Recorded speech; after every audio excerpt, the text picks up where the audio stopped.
Bonjour ou bonsoir chers auditeurs et chères auditrices, de notre web radio R212, Aziza Ben Kiran, chroniqueur invité, partage avec vous son avis et sa réflexion dans cet article intitulé La pensée magique de Boualem Sansal, le traître absolu, héros absolu. Le voici en podcast, spécialement pour vous. Aziza Ben Kiran ouvre son propos en peignant le portrait complexe et fascinant de Boualem Sansal de la manière suivante. Musulman, algérien de père originaire du Rif marocain, à l'histoire entremêlée avec les juifs, les chrétiens, et la décennie noire, qui visite Israël, dont le nom est banni dans son pays, avec un visa sur papier volant, et vit à Boumerd, dans une Algérie mythique, échappée à la destruction du front de fermeté 1. Il veut que les choses soient nommées collectivement avec un langage écrit, car la parole s'envole, sauf en Algérie. Pont entre les cultures. C'est dangereux de nommer les choses, et ça se paye nous dira-t-il. À sa rencontre avec les amis du CRIF, il citera les paroles de son ami Tahar Jaoud, « Si tu parles, tu meurs, si tu ne parles pas, tu meurs, alors parle et meurs ». Aziza Ben Kiran enrichit son discours en retraçant les contributions majeures de l'écrivain ainsi.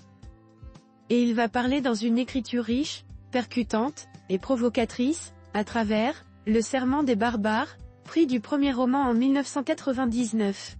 Chronique policière amère de la décennie noire, qui dénonce la corruption, la violence et le chaos qui gangrènent la société algérienne, l'ambiguïté et la complexité des événements.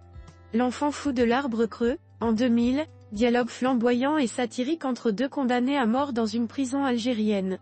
Dis-moi le paradis, en 2003, dans un bar de Bab el Oued, de l'Algérie post-coloniale, on refait le monde, et surtout l'Algérie. Ton très critique envers le pouvoir en Algérie, se moquant de Boumedienne, plus tard ce sera Bouteflika, attaquant violemment les islamistes, et critiquant l'arabisation à outrance de l'enseignement.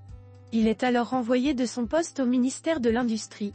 Araga, en 2005, une pédiatre cultivée, et une jeune écervelée enceinte qu'elle a recueillie se lance dans l'émigration clandestine. Poste restante. Alger, pamphlet, lettre ouverte brève et cinglante à ses compatriotes. Censurée en Algérie.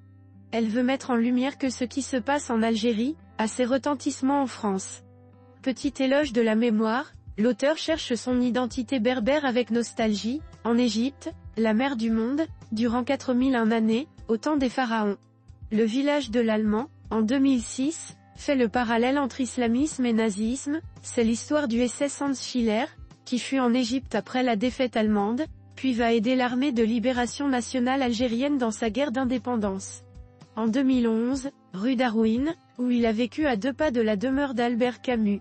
En 2008, il va au Salon du Livre à Paris, boycotté par les Arabes parce qu'Israël en est l'invité d'honneur, et s'en explique ainsi: je fais de la littérature, pas la guerre, la littérature n'est pas juive, arabe ou américaine, elle raconte des histoires qui s'adressent à tout le monde.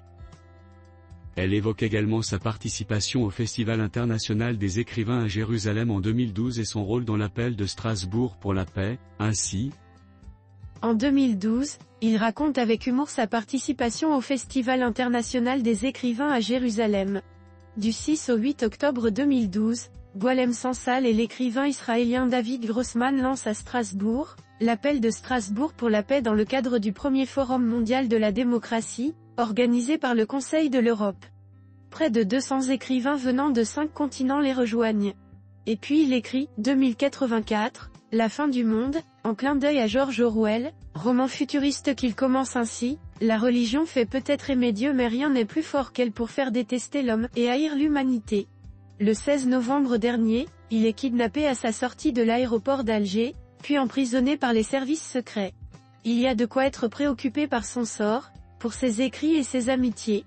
Il sera probablement jugé aujourd'hui pour sionisme, atteinte à l'intégrité du pays et à la sécurité de l'État. Et la main du Maxen.